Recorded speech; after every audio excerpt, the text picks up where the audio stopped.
Hello and welcome to the Menfulness podcast. In case you're new here, we're a York-based charity on a mission to improve men's physical and mental health by any means possible. We want to reduce suicide and we want to fight stigma wherever it may be. Today we're doing that with the help of Dr Jenn. Jenn is a lecturer who has expertise and research in the field of ethics, AI and the impact of science on society. We discuss algorithms, social media, and the impact these things can have on our lives. We also hear about responsible AI and how Jenn has been working on an algorithm to help reduce triggering imagery on our socials feeds. Jenn also talks in depth about her experiences with baby loss and how her connection to music has been a vital part of her grieving process. It's potentially triggering for some people for obvious reasons, so please do bear that in mind before you get into this chat. But it really is an amazing conversation, and I was completely overwhelmed by how clearly and honestly Jenn was able to help me understand this highly stigmatised subject and how generous she was with her time and her wisdom. She's also been good enough to send us some of her music so that we can share that with you as well, so please do enjoy this chat. After this episode, why not click subscribe or follow or give us a like or a comment and let us know what you thought. Your feedback is hugely important for us as we work out how to grow this podcast. Plus, the engagement might just help us reach someone who really needs to hear this conversation. Right now, though, here's my chat with Jenn.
Exciting. Welcome. It's nice to be in your little cave. Thank you.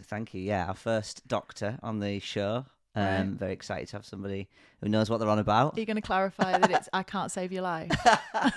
We'll see. Yeah. No, thank you for coming in. It's always great to talk to you, and I'm excited that we're going to get it on record. I know. And it's scary. I feel like we've talked quite a lot lately, but it's usually been over WhatsApp voice notes and what have you. So it's good to see you here in person. Thank you for your time. Thanks for having me. So before we get going then, a little bit of background about you, if you don't mind, who you are and where you're from. You sound like we're on a blind date. Silly. So, yeah, I'm Jen. I am I don't know what the best way to sort of preface this with. You mentioned that I'm a doctor. That's an academic title. So, I'm a lecturer at university, and I look at responsibility in science and technology. So, mostly interested in kind of how systems like in science and emerging technology might affect the public, how we engage with science as the public, and the ethical implications, I suppose, of that on society. At the moment, I've spent most of my time looking at AI and algorithms. Because AI is ubiquitous and we can't get away from it. And frankly, that's where all the funding is in universities. So one of the things I spend a lot of time is thinking about how that affects us on our everyday lives, but also in a bit more of a philosophical, deeper level as well as what it means to be human, not to get too heavy at the start. So I spend my time thinking about these things. Yeah, me too. Yeah. That's why we first connected over. You were posting stuff around AI and some of the work that you'd been doing, some of the research you'd been doing. And I sort of connected with that, and I think it's on a lot of people's minds at the moment. It's in the news a lot. It's. I know you've been doing this sort of work for quite a long time, but lately it seems to be more and more important to people with things like Chat GPT and things like that. Yes, you know, it's mainstream news now. Yeah.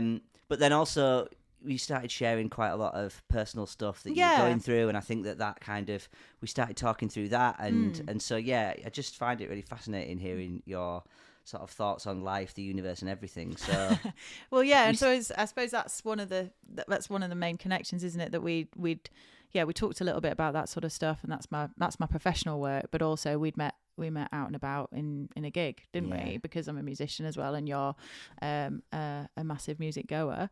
I don't know if you play. Do you play some? No, I mean, I've got a guitar. You should do. I know, I haven't picked it up for a while. There is a guitar in the room, to be fair.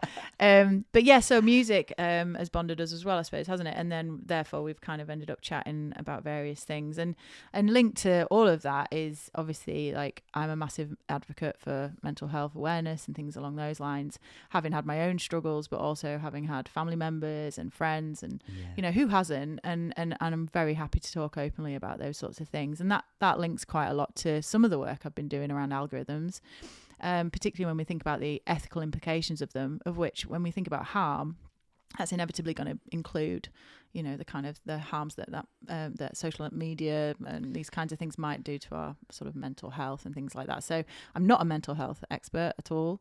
I've had my own experiences. A lot of my experiences, you know, when I talk about them in any kind of forum, would be anecdotal, but I work alongside other people who, you know, do work in those spaces. And as somebody who works on ethics and responsibility in science and tech, I'm interested in making sure that whatever kind of technology is around, it's those unintended consequences which are inevitably going to emerge, you know, do as little harm as is possible. But unfortunately, the power structures that exist around technology make that very difficult to police. Yeah, well, I was going to say, it's relieving to know there is so much work going on. There is. Behind the scenes. Because you've seen the social, what's it called?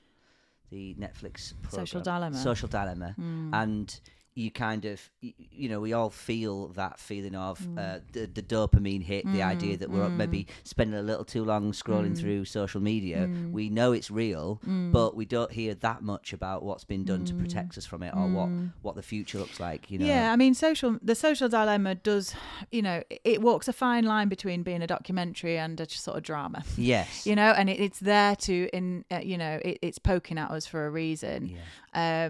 Not to harp back to old school Facebook, but you know, it is very much kind of trying to provoke that kind of anxiety and dread in the public. And I've done a bit of work on how AI is represented in documentary, actually, and there are some others that maybe, you know, give a bit more of a balanced view of some of the work that is going on around how we think about AI ethically, such as Coded Bias, which is another example on Netflix, as an example, which is looking at algorithmic injustice, particularly around race, and how facial recognition technology might actually disadvantage people of colour, because of the way these systems are trained. They're not trained on you know, diverse groups, and therefore they're representative of historical data, or data that represents an elite in society, and not everyone. So are we talking things like CCTV footage recognition of perpetrators, you mean, are more likely Yeah, potentially could be. to pick out a certain Could be. person of Could colour. be passport, Yeah. blooming photos, anything, Right. you know, not necessarily recognising faces, Right.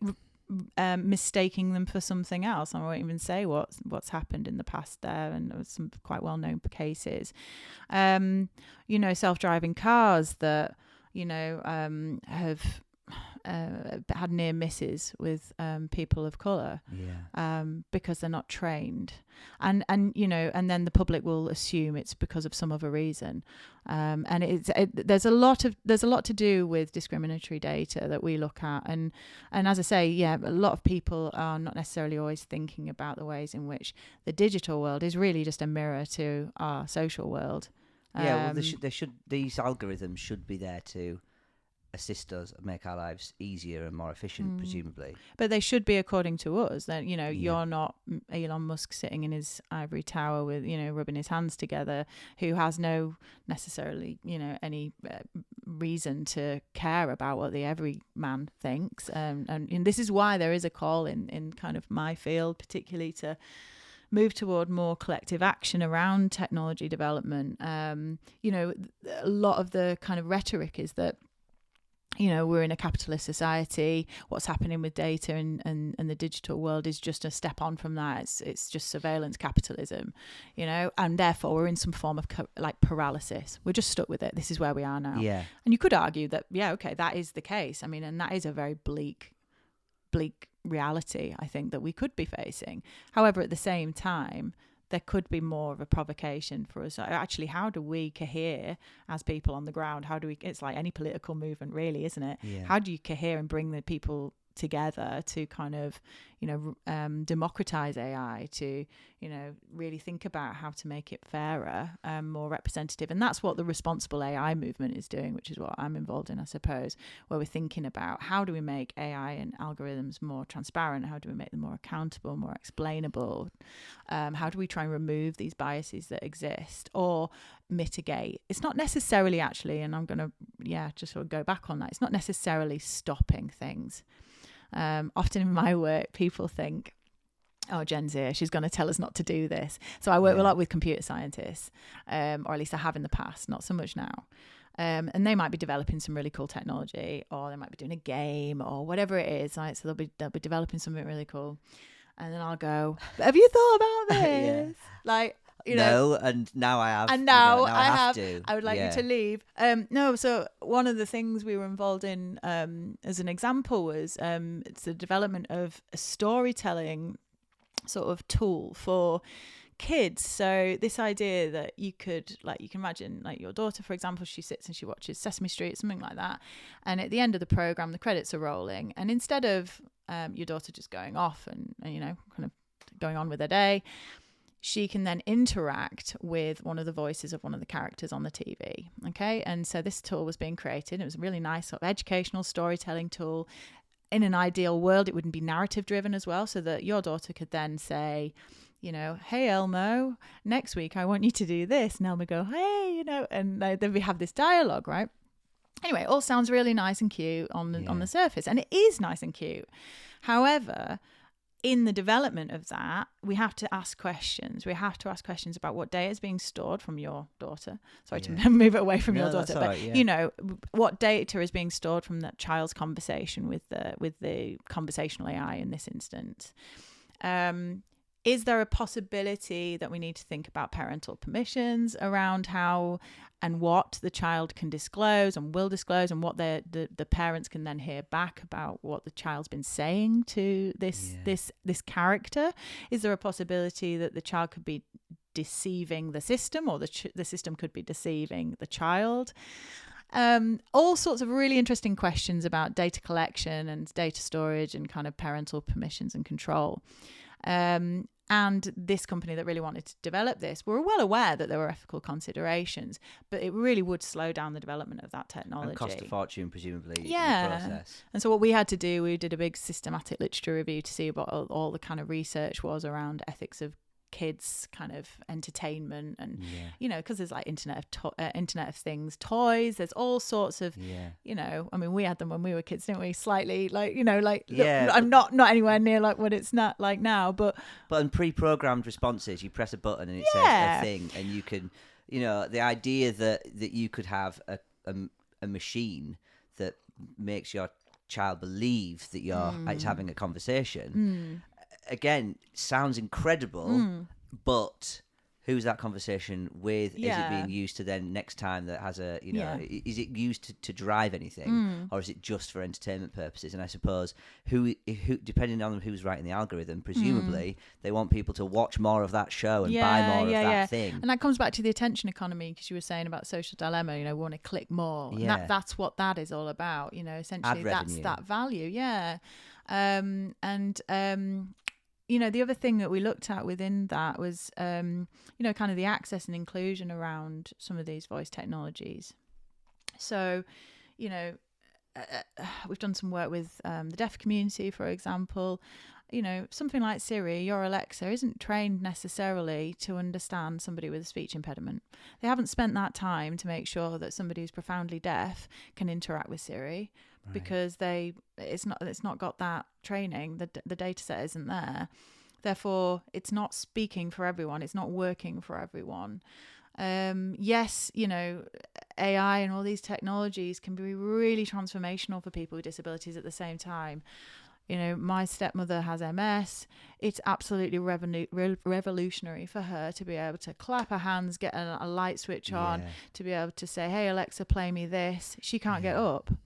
That's amazing. But as I say, on the flip side, you've still got other people who may have other disabilities that can't access it. So I think there's a long way to go, really, in bringing in these different diverse voices into these systems. And this is one of the things that we've spent a lot of time thinking about. I'll stop there. You called it...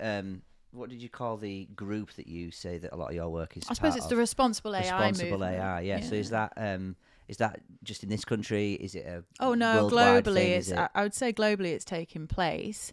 You know, and it's more of an academic movement, I suppose. But you know, scholars, policymakers, the companies themselves are doing some of this. So are they funding? You'll have seen who companies. Yeah. Nah.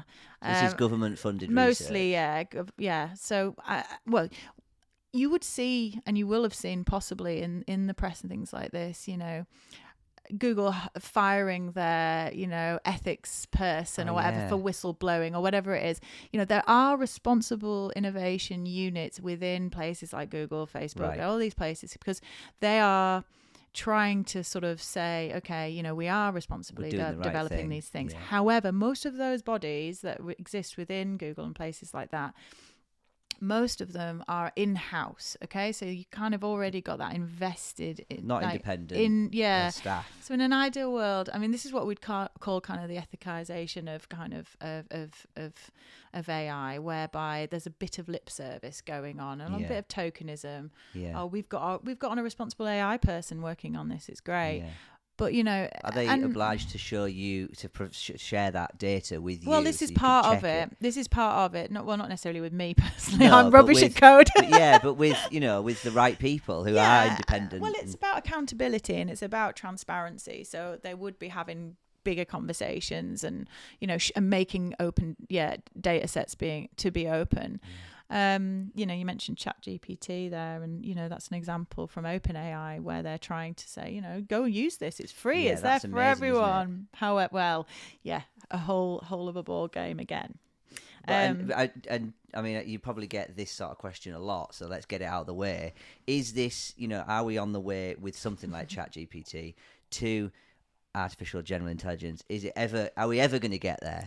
I mean, that's not I can't tell you whether we are. I mean, ultimately we are on our way to having some form of general intelligence in certain domains, certainly, but and there are philosophers working at Oxford and other places, certainly in the UK and in other parts of the world, particularly the US, who have predicted it, you know, AGI, artificial general intelligence, by 2045 at the latest.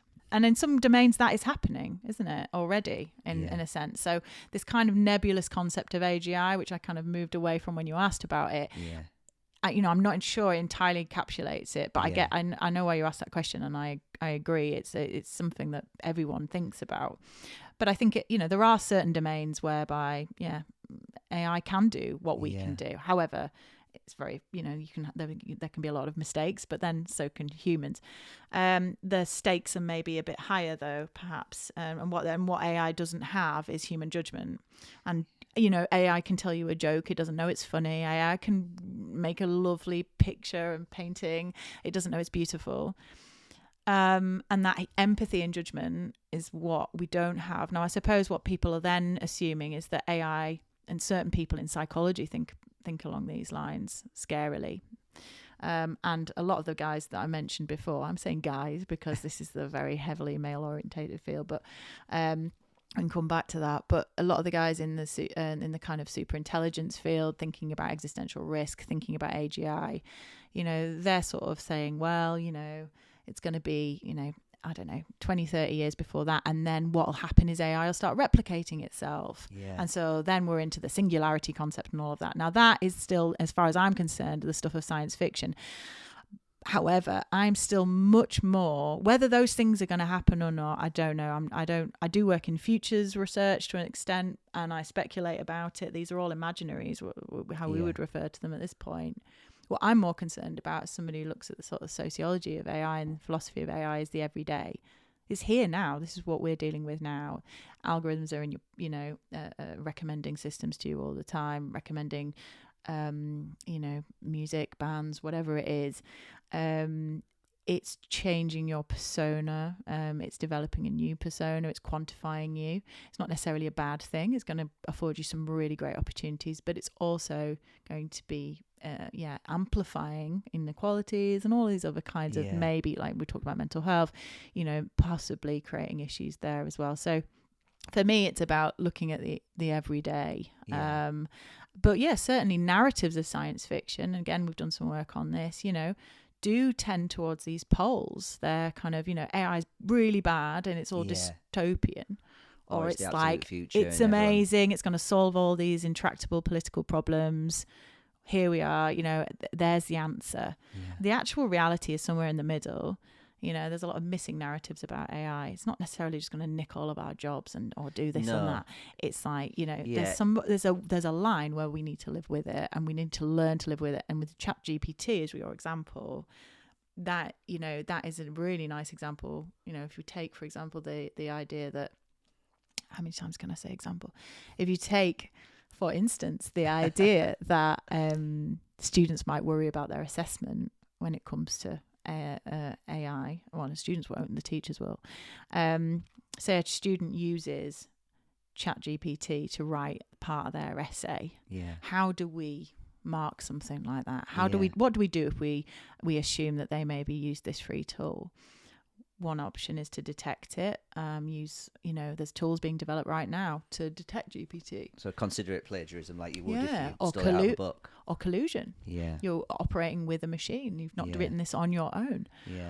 Or you police it massively and you go down the regulation angle, which is something we've not talked about. But, and that is really where we need to be at, frankly. Most of the online harms bill, for example, which looks at safety and kids and, the vulnerable and mental health and all these things about social media, it still falls incredibly short. But one angle is with something like ChatGPT is to go down a regulatory route and think, okay, we just need policy around this. The other opportunity is that we work with it. And eventually say, well, everyone will have access to it, and so it's a tool, and then I guess that's it, isn't it? Is that, will everyone have access to it? And if they can't have access to it, then again, it favours the people who can afford access to it. Or the digital divide's a massive issue here.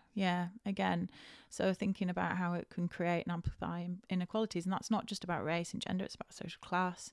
It's hugely problematic. But that keeps you in work.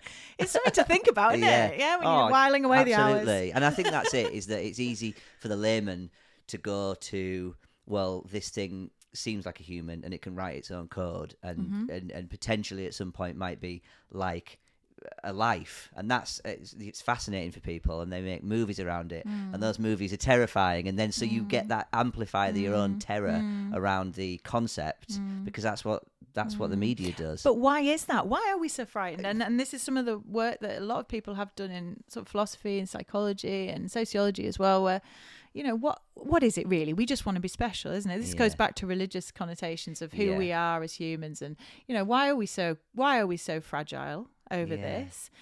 Can there not possibly be another, you know, sort of way of life? Does humanity have to win out? And that's a really interesting, I mean, anthropological kind of, you know, way of thinking about things. But you know, people accuse people like Elon Musk, you know, as kind of having a god complex. You know, they want to upload themselves rather, you know, and then live forever. Yeah, you know. and I mean, I kind of already do have all the answers in our pockets. So I suppose for some people, it's like, well, what is it? Much more of a jump to have it in our heads, or you know. At our beck and call, and I just, for me, it's equally as scary, the idea that you can be swayed by something. You might like have an idea of something, you put a search in, and then suddenly you're seeing more and more of that same thing, and so you're being swayed by an algorithm, even if you're not. It's not symbiotic with you yet. It's you know, and so that's. Yeah, and that's one of the things we're really interested in, for sure, is those kind of predictive and more deterministic aspects of algorithms. So one of the things that we talked about, obviously, before I came on, was some aspects of our work around mental health, or around ethics and harm. I suppose more broadly, as I say, I'm not a mental health expert,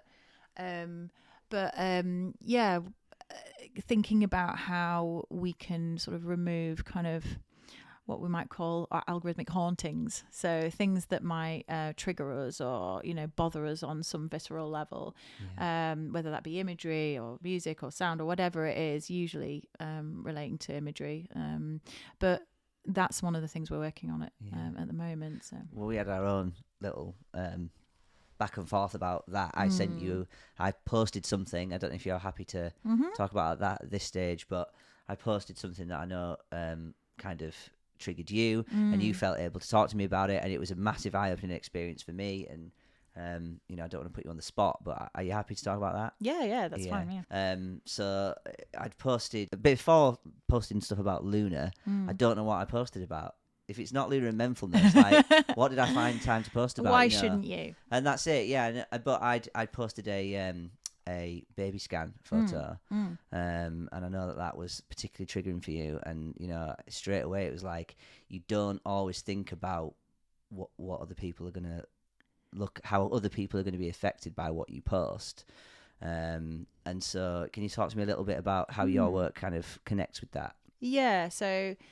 So I remember that happening, and don't worry, you're not alone. And I think the main thing to say is that when anything triggers somebody else, you know, it doesn't make what you've done wrong or any of that sort of stuff. And you know, and I'm certainly not here to be like, this is the thing with ethics and anything along these lines, where it sounds like you're just trying to stop all of these things, or you're not seeing both sides. You're just you're being negative about something. And I think what I'm more interested in is sort of trying to raise awareness of just thinking through, okay, what might these sorts of these methods lead to, and how might they potentially harm people, potentially, and how can you have an open conversation about them and things like that, because we're all sort of working through things all the time.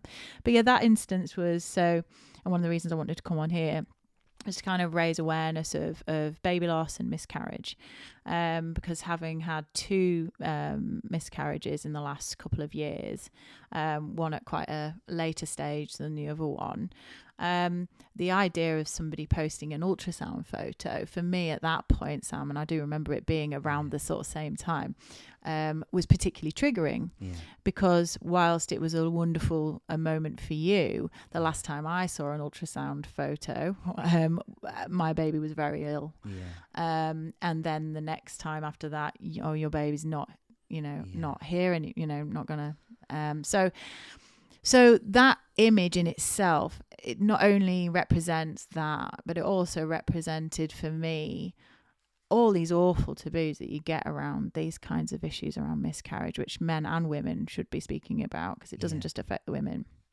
But yeah, it kind of provokes and takes you back to a memory, you know, it takes you back to that room. It's a flashback on Yeah, almost. So I remember seeing that and thinking about those things at the time, thinking, oh God, I can't be on social media anymore. Everyone's posting their babies. Everyone's posting these scan pictures. Why would they do that? Yeah. You know, it's kind of visceral what? Yeah. You know, obviously you come down from that and, you know, you realise that, hang on, well, you know, that's kind of just how people celebrate and announce things. And it is a very common way of doing that. Anyway, so when I lost the first, I won't say when we lost the first baby, I suffered hugely with trauma, really, following it. I won't go into the detail, but it was during the pandemic, so enhanced very much by this kind of, you know, we hadn't seen anybody for about a year, and then all of a sudden you're thrown into a hospital room and you've got to, you know, be induced and all of this. So that in itself was traumatic, and I think would be for anyone. But at the same time, you know, just for me, that feeling of not knowing anyone who'd had one, other than my mum told me that she'd had one, but she'd never really spoken about it between me and my sister.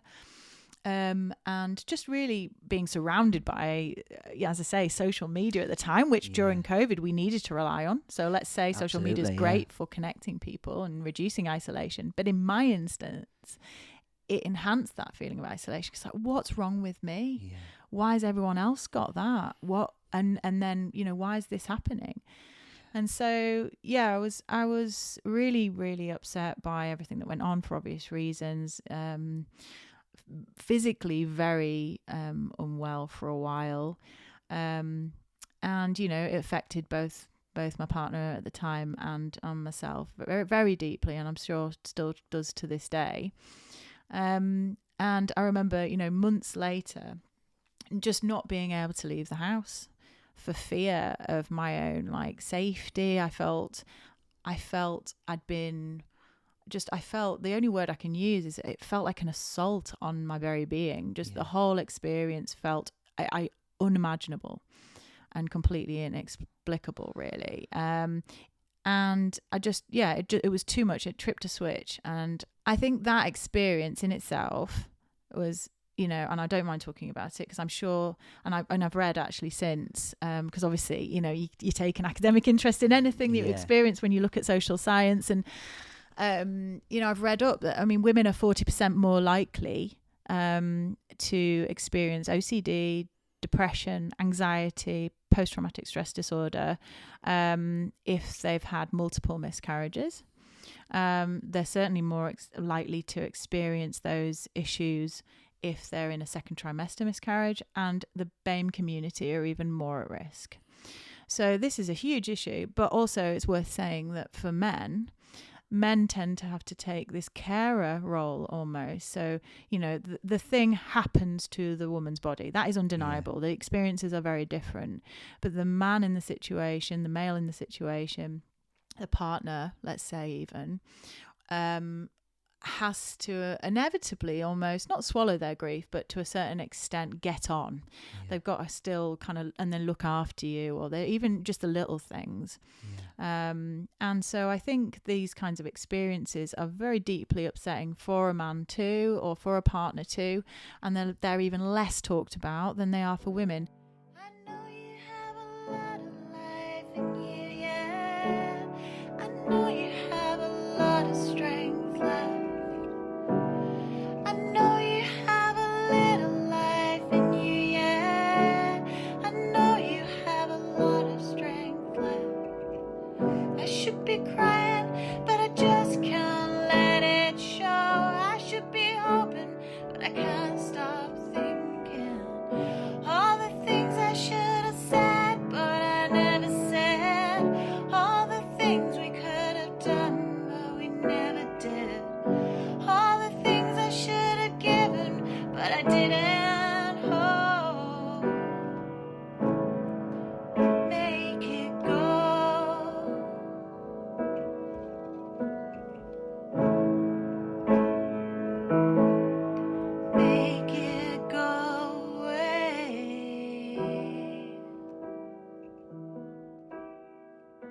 So miscarriage is a massive taboo, and it's probably the long silence in feminism.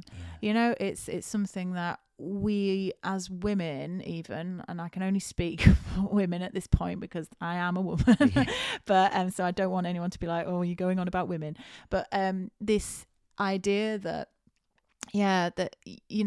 it's heavily seeped in and in very entrenched views about what it is to be a woman, and this idea that if you're not a mother, you can't possibly understand this or that, or or you're a failure if you haven't achieved motherhood. Now, these are really long-standing, kind of discussions and debates in women's studies, and I think and just in society generally. Are you not having children? Why are you not having children? What's wrong with you? Are you not maternal? Do you not care? Are you cold? And all these awful words that go along with it. Now, and then assumptions that are made if you don't have children, though you may have lost them. And it's this interesting kind of line that we walk along when we think about baby loss, actually, and the kind of the inevitable, I hate to say the word journey, but I mean, it is kind of this inevitable journey that you go on.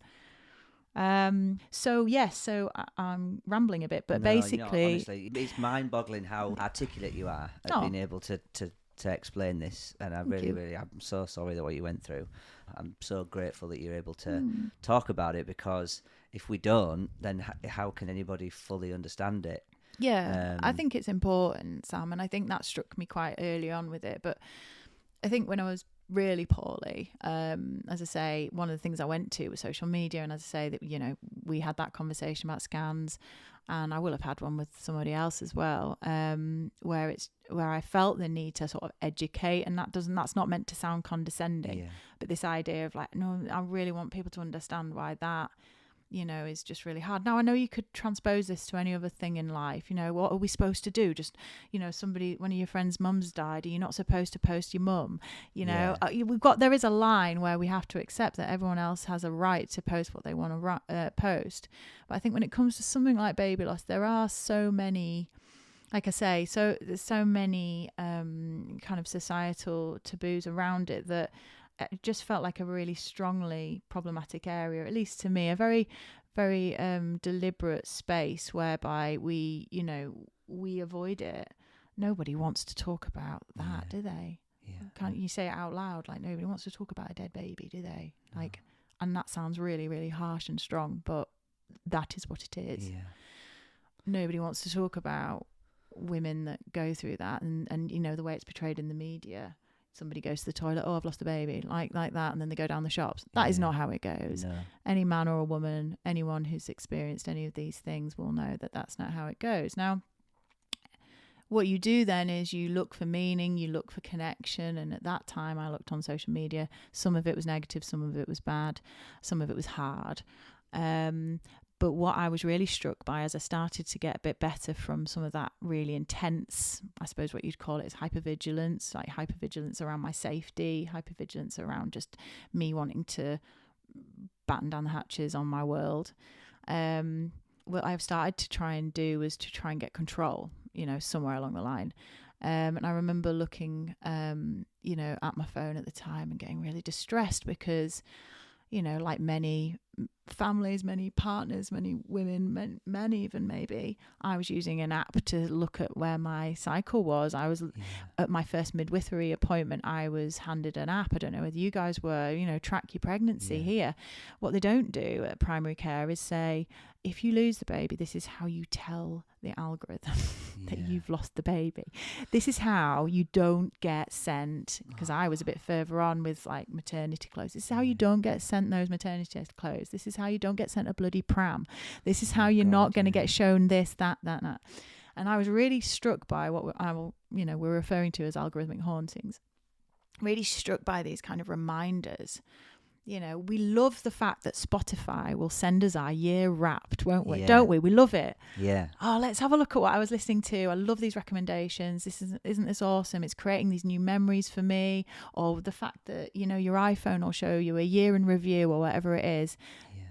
But when we transpose it to more higher stakes scenarios where we've given our data out to something, algorithmically, like a conception app or whatever it is, we don't want our year in review there, do we? And this is the problem, because I don't want to be sent those things, nor does somebody who maybe has had body image issues and clicked on various things, throughout their illnesses, want to be sent weight loss diets and recipes or vitamins, nor does somebody who's self-harmed want to be sent recommendations for knives or ropes because they've written about it on a forum somewhere. So you can start to see that actually these kinds of algorithms can be really quite harmful for people in these kinds of situations where mental health issues might emerge. And I was really struck by how many reminders I was getting. And so the baby scan photo was one in a million things, Sam. Yeah. So I sort of reached out to some of the charities that exist. Tommy's is really good for miscarriage advice, the Miscarriage Association. And because I write, I was like, can I write for you? And I wrote a testimonial about my experience. I found that very cathartic. And I also wrote a piece on algorithms, which I can send you if you want. And that enabled me to kind of like think it through and sort of describe the experience. But in doing so, I also read loads of other women's and men's testimonials, and social media and algorithms was everywhere. They were all saying this, like, how do we stop this? Wow, yeah. I don't want to be shown this. I don't want to be shown that. And there's no clear option or way of doing it. I mean, some of the, you'll have been on Facebook or whatever that will said, I don't want to see this content. It's not relevant anymore, or this is offensive or whatever. You can do that. Yeah. And that does exist does around. It work? I think it takes a while to learn, right? So we're sitting here waxing lyrical about superintelligence and robots, Sam. Yeah. And actually, you can't even get these bloody things to stop doing that. So I think we're some way off some of these notions, but. Yeah.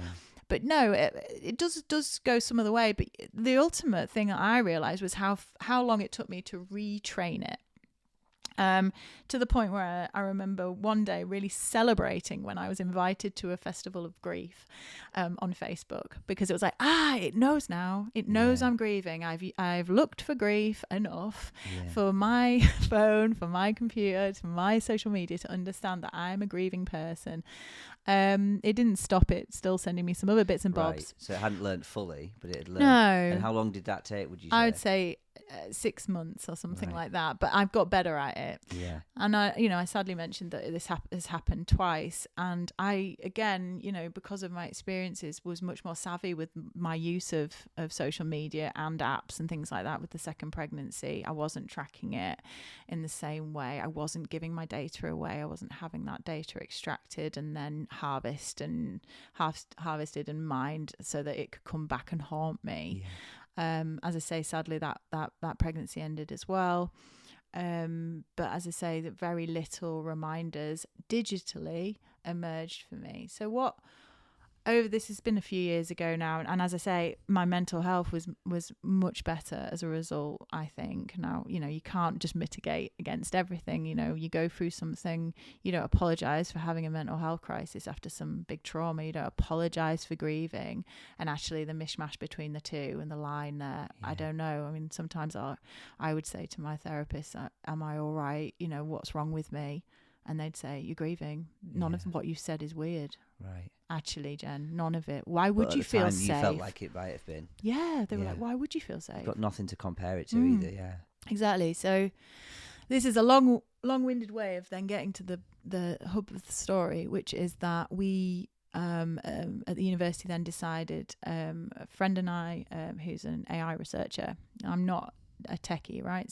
But I do work with techies. So we decided, well, let's see if we can create an algorithm to kind of, or a plugin in this case, actually, I think is what it will be. But, to try and mitigate against some of these images, kind of arresting anyone who's on social media. But also having talked to some of my colleagues in sociology and in health sciences, not just getting rid of it, because you can get rid of these images in the digital world. But as we know, everything's so meshed now that I could, have my phone be all nice and, it's cats and otters and I don't see anything that upsets me. Yay! It's the Muppets, it's bands, it's great. It's all the things that Jen loves. And then I walk out your door and there's a baby in a pram. Yeah. And then I'm thrown into the reality of the situation because I've sanitize my digital environment. So one of the things that my colleagues have suggested in sociology and health sciences is that actually there's some temporality to this measure. We build in some sense that actually you regrade that person back into being able to see those images over time. You don't just get rid of them. You could show me a baby scan photo today and I could deal with it. I could not have dealt with that 2 years ago. So it's graduated exposure to the thing that you and that's the sort of therapy that people would give anyone, and indeed one of the things I was sort of advised when I was really struggling with anxiety. I think what you mentioned about sanitizing it is we've had a couple of people on the podcast who have just got rid of their social media altogether. Yeah. But, recognise that is also an important method of communicating with people and connecting with people. It's difficult. So it's really this difficult. would give people an opportunity to use it more on their own terms and less subservient to it, sort of thing. It's agency. So we're calling this tool, I've forgotten what we're calling it, but it's definitely got AI for A. I think it's something like that. AI for agency, or agency with AI, something along those lines. This idea that you're putting the power a little bit back in the hands of the person who's using it. I mean, in an ideal world, that's what we want, full stop. But maybe not entirely realistic. But will it be? So it will be something that you install on your web browser, for example, and then give it terms or image it. It will and understand. as I say, it could relate to many different things. And the idea, the university's got a mental health institute that's been formed now, and the idea is that maybe we can do a bigger grant and try and extend it out across other issues. And as I say, that wouldn't just be me. That would be, well, it wouldn't be at all. It would be a lot of different partners. It'd be quite an interdisciplinary effort if we did it. But yeah, I mean, and I think, we're not the only people working on this sort of thing. Loads of people are asking questions about data and culture and society and the ways in which that, all intersects. Questions of personhood, questions of health, questions of what it means to be human now. Like, these are big questions. No one has the answer particularly. But that's why I said at the start, I'm so much more concerned about the everyday. And if I can, there's a lot of us in universities who are quite old guard, just want to sit there in their ivory tower and scratch their chins and just think. And isn't that lovely? I mean, don't get me wrong, I do like a bit of that, but I'm much more concerned about having an impact with my work. And in an ideal world, public engagement or actual application of the work. I work in ethics. I want to see that applied. And so where I can, I will. And I think this is one of the things that as I say, I'm not a mental health expert. I care deeply about it. I've been through some shit, as we all have. I've observed the men in my life, going through equal trauma around this issue. And I want to raise the awareness for any guy that is going through it now or has swallowed it. So I think they do swallow it more than women. Possibly, but I don't want to generalize, actually, because I can think of some people who are in the flip position, really, whereby they have been very upset and the woman has not been able to talk about it at all. But it can create real rifts relationally, and it can also, just very well, it can very strongly bond you as well, but it's a bit of a trauma bond, and I think this is one of the other aspects. But raising awareness of this as an issue, talking about it, understanding that a mental health consideration or problem after it, whether that be anxiety, depression, or whatever, is inevitably always going to be interlocked and interweaved with grief. And it's not enough to just say, well, you didn't have that baby. They didn't exist. It's a non-death, The anticipatory grief that comes along with something like that cannot be underestimated for men and women. You imagined, and and in the woman's case, from day one you feel it. Of course you do. It's real. It's you. It is in you. It doesn't get bigger than that. And I think, and that's not to exclude men from that experience.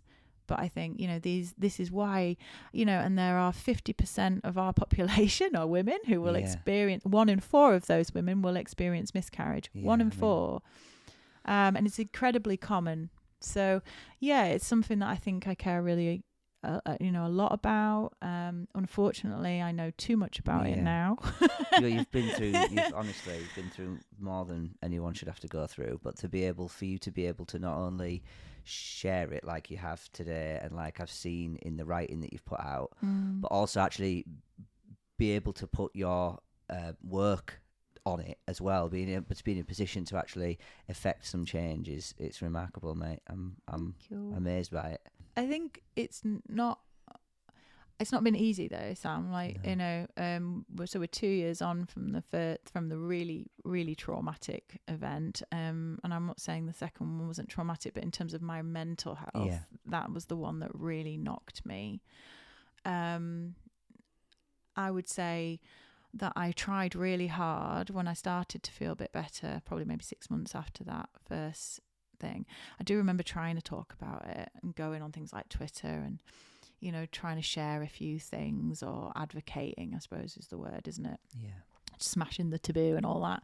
I do remember trying to do that, and then just not being able to cope with the comments, even as lovely as most of them were, Still too much. I couldn't cope with it. Yeah. I'm a bit of a wordsmith anyway, and I get stuck on the words that people might say sometimes, and if somebody just phrased it something even just slightly not right, or even just sorry for your loss kind of thing, it just felt flippant to me, and I wanted more than that, or I wanted them to get it, and I was still angry, I think. And so advocating was really hard for a while, and I chose to back off from it. And I think that's another thing to think about, is that, you don't have to go through something awful and then immediately bounce back and be able to sit and talk to you about it or whatever. This is 2 years on, and we're having this conversation. Would we have thought I would be able to do this? Probably not. No. And I think, advocacy comes at a cost to the person as well. It's not all kind of, banners in the air kind of pushing, and you've got to look after yourself in that too. And I think it's been very interesting for me just understanding even advocacy in that sort of sense as well. But and also remembering it's all right to back off, because other people will do it too. You can just drop a little, have a little sprinkle of something and then leave it. And also that might be good for you. I don't want to be sitting around talking about this for the rest of my life. No. I want to move forward, and I think it can be part of your story, and then there's nothing wrong with opening another book. So I think that's a really important point. And there's some really cool podcasts and places like that talk about this, both for male and for men and women. I can imagine that it must be hard in that a lot of people don't know what to say. So even though you might not be ready for a full conversation, you might be ready for some conversation. And, just around the sort of subjects that I do know about, like suicide and men's mental health, there's sometimes a hesitancy to say anything because you don't want to trigger something or upset somebody, and you get this misconception that actually I'll try and cheer you up by saying something funny, when actually you might need a word of support. Oh God, it's so hard. I remember receiving lots of cards. I've got vague memories of this. I think I was very traumatized, to be honest. I don't remember those times, but I've got pictures, let's put it that way. And I do remember cards arriving at the house, flowers, things like that. They didn't happen so much with the second one, which is interesting again, but I remember things like that happening. I remember messages coming through, often people saying they didn't know what to say, but they were here for me, kind of thing, which again I remember. And again, a stage of grief is anger. I do remember being I remember throwing my phone across the room, oh, you don't know, I'm gonna be honest about it. I remember just thinking, a lot of my friends had babies at the time as well. I just remember thinking, what do you know about how this? How awful's that? Yeah, but it's right at the same time as what do they know? What do people know? Whatever you feel is fine. Yeah. You go through something like anything actually, move it away from baby loss, anything you feel in reaction to something that's going on in your life, that something hurts you, it hurts. It's coming on Christmas, they're cutting down trees, they're putting up reindeer, singing songs of joy and peace. Oh,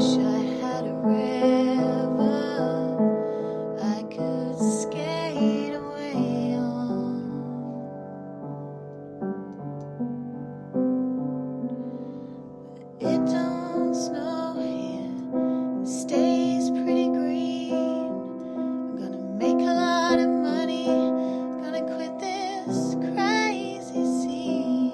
Oh, I wish I had a river I could skate away on. I wish I had a river so long I could teach my feet to fly.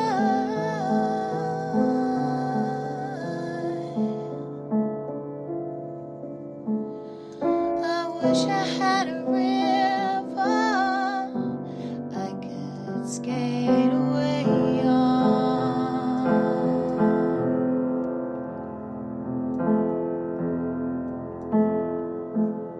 I made my baby cry. As long as you're not outwardly hurtful to somebody else, your reaction in the privacy of your own home, it's fine. That's yours, Yeah, throw that phone. So yeah, I remember that happening, and but I also remember some people backing off from me entirely.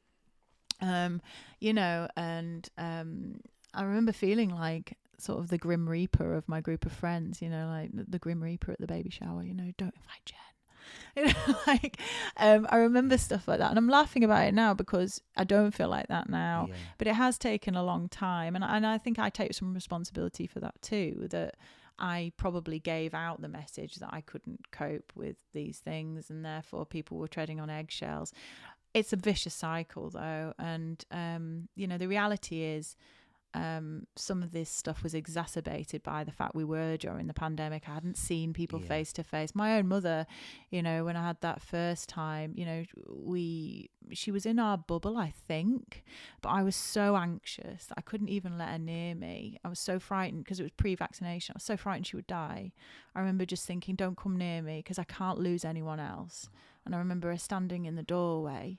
And I just remember I couldn't even let her hold me. And you know, for me and my mum are incredibly close, just for context. Yeah. And, you know, that just didn't happen. And so, yeah, like these relationships are so important to you when you're going through anything. And they were stripped away during the pandemic. Yeah. And that goes for the partner in the situation too. They are then entirely responsible for you and don't have any support either. And that's really tough. And so... You know, and the other taboo around miscarriage and pregnancy, actually, you'll remember this, is don't say anything before 12 weeks. Don't tell anyone. And they do that for a reason, which is that, you know, things can go wrong. More commonly, a miscarriage will happen before 12 weeks, more commonly.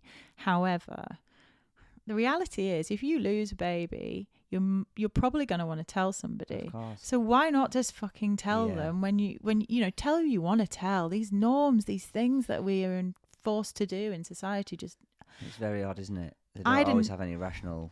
We didn't tell anybody, and then when it happened, we told all of our friends because they needed to know. Well, they would have been able to tell something was not, you know, and you need that support. Yeah, it does seem very strange, doesn't it? Yeah, it almost is saying there's a stigma and you've got to comply with it. And that pregnancy before 12 weeks, some ambiguous date, doesn't matter. It's the same with stillbirth. Yeah, stillbirth is really, really tricky in the sense that even when it comes to policy and employment in places of employment, if you have a premature birth stillbirth before 24 weeks, I think it is in the UK, then you know you're only entitled to the same sort of leave you'd get at, you know, a much earlier stage in your pregnancy. Stillbirth past that, this arbitrary date, you're given the year your maternity, but these arbitrary deadlines that exist around pregnancy, you know, you could argue that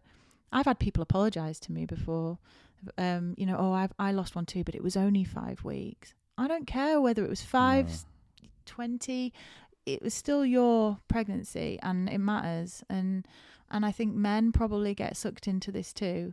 Oh, well, we didn't really know that, anything, or, you know, I didn't really get my head around it, or, sort of making excuses or putting themselves out of having minimizing it a bit. Yeah. And maybe that's okay. Maybe for some people that would work. But I think at the same time, again, these things have a domino effect. And if we think that it's not okay to be upset about something, which is very real, very human, pretty fundamental to life, Yeah. then where are we? So this is why I care so much about it. And And you talk about it, and I mean, that's, like I say, I'm really grateful that you've done that. But also, have you found that it has helped the actual talking, the writing, the singing? I know you've been playing piano and you've been writing stuff, and your music's quite important to you in that respect. Like, has expressing this and honouring it to its full made things is better the right word? Has it helped with your recovery? Massively. I mean, I think so I've always written, and obviously that's part of my job to write papers. And I suppose thinking about public engagement and impact through my work, I've always wanted to try and apply whatever brain I might have to certain social issues, and so this is one. And anecdotally I know a lot about it, so that's one thing. But more personally than that, it's been about music. So I bought myself a piano about a year ago, maybe a bit longer than that. So I'm a cellist and a guitarist, and I've always been in bands and things like that and sung all my life. I'm in a band at the moment, or we'll big them up in a bit. But I'm in a few bands actually. But I've always done music, and I've always gone to my, at home when I was growing up, gone to the back garden with my little amp and pissed the neighbours off, or gone to the garage at my mate's house or whatever. And I bought this piano, which I wouldn't have called myself a pianist at all.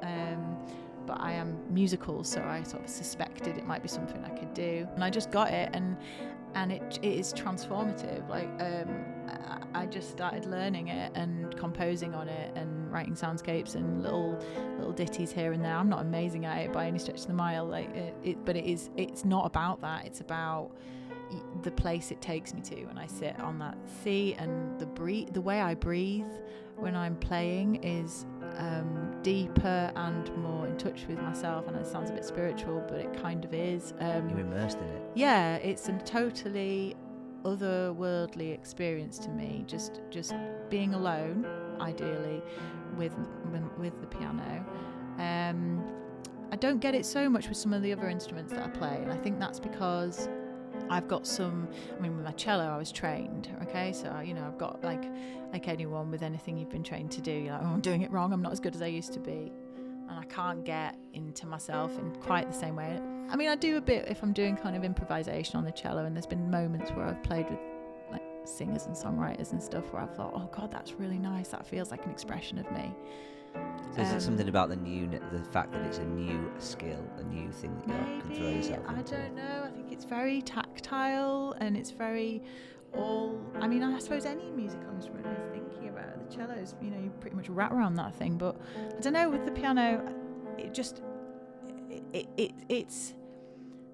epic. It's so loud, and you feel it, and Beethoven, took the legs off his piano because he obviously was, deaf. Yeah. But the vibrations were so much from the piano that's how he wrote his music, So I think it is one of those instruments that really just hits you. But I love it. And so I've found a lot of solace in being creative. I mean, at one point before that though, and I think this is really important as well to think about with mental health, is that we can beat ourselves up when that space goes, when we're like, oh, but I used to be creative and I can't create music anymore, or oh god, I should, your guitar's staring you in the face, oh god, I haven't played that for ages. And I had that feeling too. It wasn't like I just immediately went to my piano and healed myself, it took ages. But I do remember doodling and things like that, drawing. I used to think I was rubbish at drawing, but again, like I started doing little silly characters, Muppet characters and things like that for my nephew, and I got really into it, drawing little Studio Ghibli, little cute animals and things like that. And any outlet is always helpful because it just takes you out of where you are. And I think that's a big part of who I am and how I am, and I've always been, really. Singing, another one as well, yeah. Tell me more about that then. So what these are the bands that you're in, and how does music, how do you find time to do that with everything else that you're doing, Well, I've only got back into my music, as I say, like in bands and in recent times, really. I mean, the pandemic didn't help any of us in the music scene. And it's still struggling. It's still on its knees to a certain extent with venues closing and stuff like that. Yeah. So that's really rough. So I'm in the band called This House is Haunted with a guy called Zach and a guy called Dom. Shout out Zach and Dom. Wonderful humans. Really good friends of mine. Zach and I have played for years. Zach's very talented on the guitar, and I used to play cello for him, and we've always sung together, and Zach's got a very soulful voice, but we also really like heavy music. Like we're all kind of quite into our rock and alternative music, atmospheric, post-rock, stuff like that. Dom and I have been mates for years as well, and Dom, who runs 45 in town, we all got together, we formed this band. It's got a kind of gothic aesthetic, even though none of us are goths, we kind of play this kind of loud raucous music in drop A, but it's got a pop sensibility as well. I mean, there's absolutely huge. Would you be happy with us playing some on? Put some on, because it's so big. And I remember coming to see you and thinking, like, I'd heard all of your individual voices before, and I knew what Dom sort of did at a solo level and what he'd done in bands before. Yeah, Dom's solo stuff's cool. Yeah, and so I was like, I don't really know what to expect here, but it wasn't that. It was huge.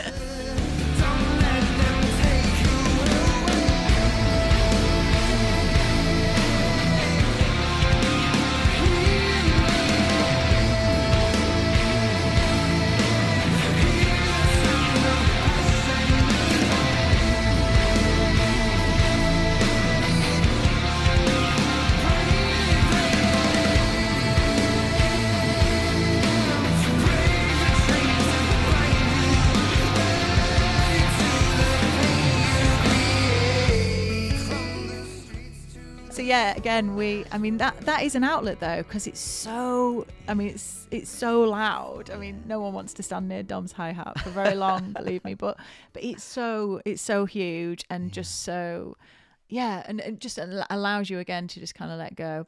So that's one of them, and that's been fun. We've done a few gigs, but we're on a bit of a hiatus at the moment, but I'm sure we'll do something again.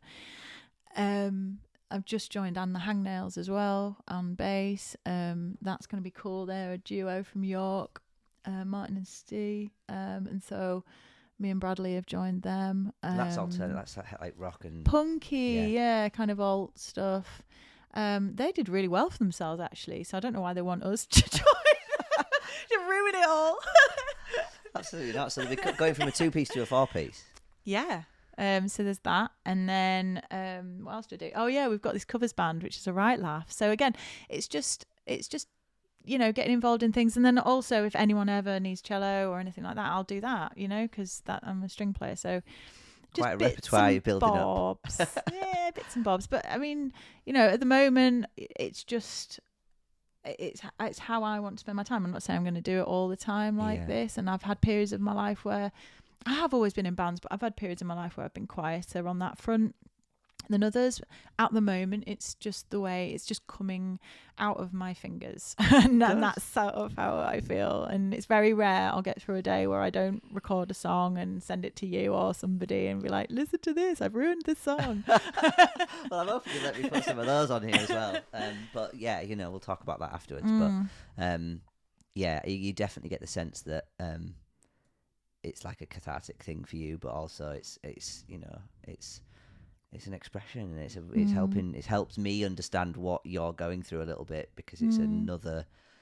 Sometimes words don't do it justice, and sometimes there isn't any words for it. Yeah, I think with grief, in particular, I think music can be really helpful. Like somebody like Nick Cave's really prolific on this, because he obviously he's lost both sons, hasn't he? I don't know if he just had two, but he had a younger child die some time ago. So they lost their son, and something quite horrific. I'm not entirely sure, actually, so I won't speak about that. But he, and then he's just recently lost another one of his children, and he's done something called the Red I think it's called The Red Hand Flies or something like that. But he writes poetry and he writes lyrics and he talks to his fans and stuff on this page, and he writes really beautifully about grief and the process. And then there's this really lovely record he put out, a letter he wrote to a grieving mother called Dear Cynthia, which I've got on record. It's called Grief. And again, he's sort of, kind of talking to Cynthia, and it's a beautiful mesh of sound and sonic kind of swirling. Dear Cynthia, it seems to me that if we love, we grieve. That's the deal. That's the pact. Grief and love are forever intertwined. Grief is the terrible reminder of the depths of our love, and like love, grief is non-negotiable. There is a vastness to grief that overwhelms our minuscule selves. We are tiny, trembling clusters of atoms, subsumed within grief's awesome presence. It occupies the core of our being and extends through our fingers to the limits of the universe. Within that whirling Gaia, all manner of madnesses exist. Ghosts and spirits and dream visitations. And everything else that we, in our anguish, will into existence. These are precious gifts that are as valid and as real as we need them to be. They are the spirit guides that lead us out of the darkness.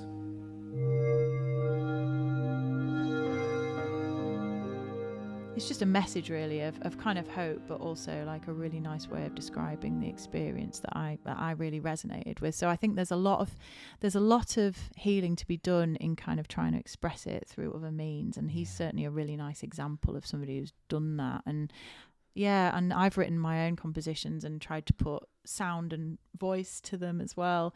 In fact, I collaborated with one of my friends who's down in Devon. I sent him some sort of piano.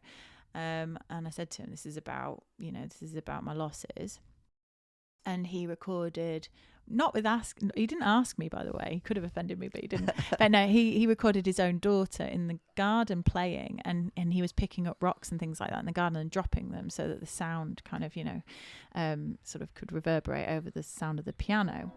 And she says, Daddy, why are you hitting a rock at the start? And it sort of reverberates all the way through. And you can hear her chatting and laughing in the background. It's beautiful. And he sent me it and he said, I hope you don't mind, Jen, but I've put this to your piano.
And the day he sent me what he'd done, and it's just this soundscape, as I say, over the top of it, I sat on the floor and I wept because it was just so pertinent and so beautiful. And it was like my friend, who I haven't seen for 6 years, I am seeing him on Sunday actually, but my friend has done that and gets it and has felt what and it was That's just lovely. It was ace. Yeah. It was bloody great. And I just think those sorts of things, and it's not going to be that way for everyone, is it? But for me, that's been part of my process. And grief doesn't go away. At first I think it encompasses you and it's all consuming. At least my experience was very violent and immediate. What it doesn't do is kind of get smaller, but what you do, and nobody can see this because I'm doing it with my hands, but is that you get bigger, and it stays the same, but you're growing around it. And I think that's how I see it, is that it doesn't go. There's no point kidding yourself. It doesn't go. But we all have experience of grief. I'm not got the monopoly on this, but my experience, and everyone's experience is different, of course, but my experience is that you grow around it. And there's a lovely, I'm not a Marvel geek, but there is a lovely, lovely quote in WandaVision. Did you see WandaVision? Yeah, I did see WandaVision, yeah. Well, I've forgotten his name, but he says to Wanda, he says, what is grief if not love persevering? Yeah, wow. Because that's all it is, isn't it? It's just love. So, and I prefer to think of it in that way, that, and however I can express that love in my days and the way I live now going forward, I will do that to the best of my ability. And without wanting to sound too melodramatic, people will say, oh, don't you want to be a mum? Well, I am. They're not in the physical world, but I am. I've had that experience. That's valid. And it's the same for your partner. They're not childless. They've felt something and they've had something. And I don't think we should ever mitigate anyone's experiences, whether we can see them or not. Yeah, I couldn't agree more.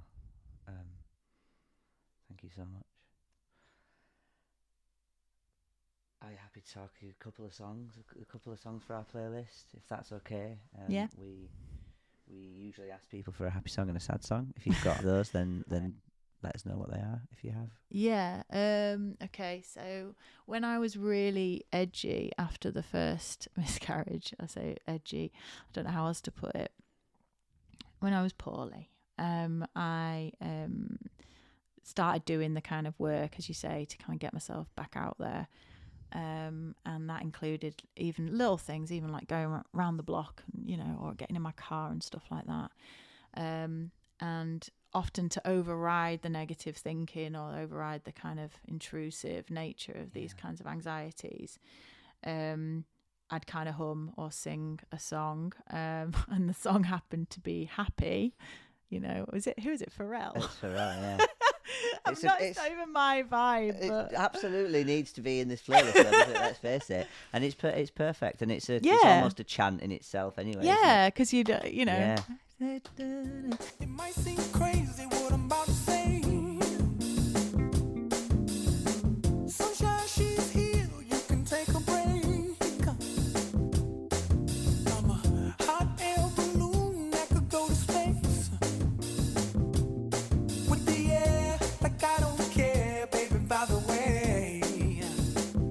Because I'm happy. Clap along if you... Yeah, so you just kind of like, but it was like really, it drove me on, without using the pun, if I was getting in my car, but, and it just helped me. And singing it as well, obviously, as somebody who vocalizes things and likes to sing and be musical, I found it quite lyrical, melodic. So that would be Happy, and not just because it was like toxic. It's not toxic positivity, as they say. It's not me saying you have to be happy, but it was a genuinely uplifting kind of little vibe. And they say that we've got that reticular activating system, that if we can hack it by positive affirmations and things like that, and it doesn't get much more positive than singing like that to yourself about anything like that. I mean, on a more broad level, it would be something like quite,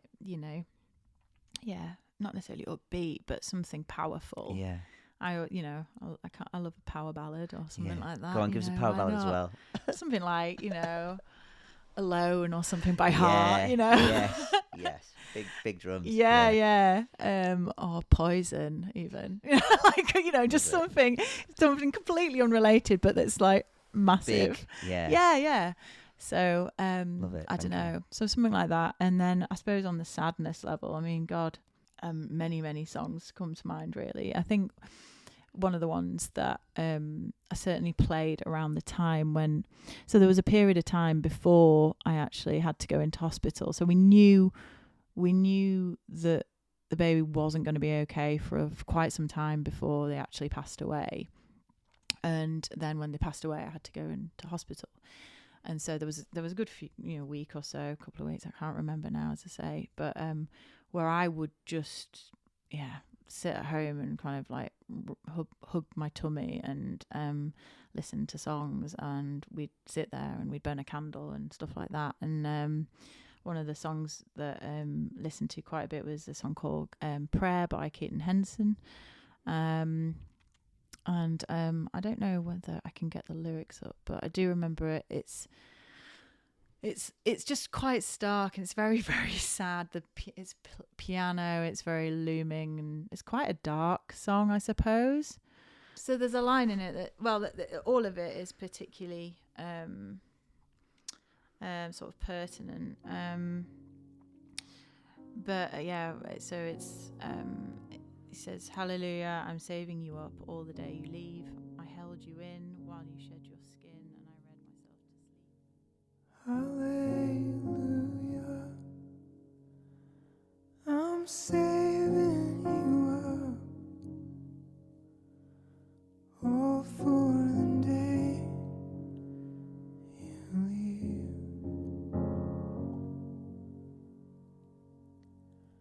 I held you in while you shed your skin, and I read myself to sleep.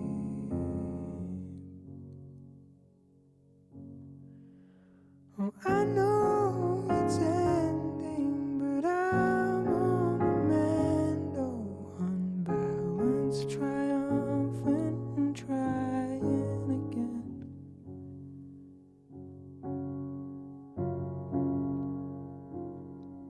Speak up.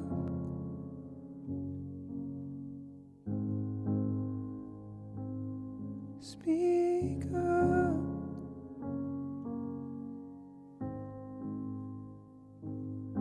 I'm losing you.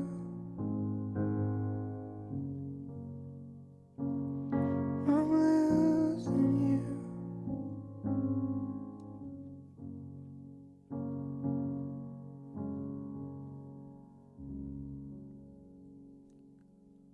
We made a deal. Oh God, don't make me feel I got addicted to us.